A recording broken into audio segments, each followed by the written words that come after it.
আসসালামু আলাইকুম। এটা হলো সাইপ্রাসের বিল্ডিং করার নিয়ম। বর্তমানে পিলার নিচ থেকে তুলে না, উপর থেকেই দেখতে পাচ্ছেন প্রায় 3 ফুটের মতো হবে।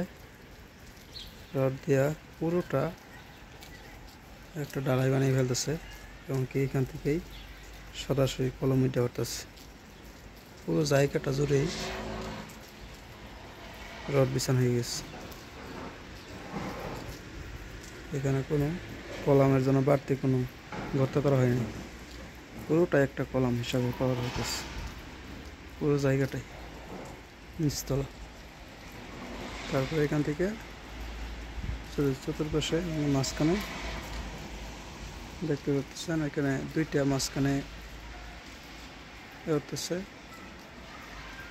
একসাথে দুইটা কলাম হতেছে গোল গোল। একটা হলো সিঁড়িটা, সোজাটা সিঁড়িটা, সোজার সামনেটা হলো, মাঝখানেটা হলো লিফট বা এলিভেটর, ওর জন্য করা হইতেছে।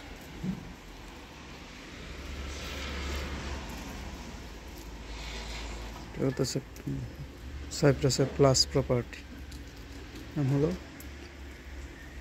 প্লাস প্রপার্টি আন্ডারে।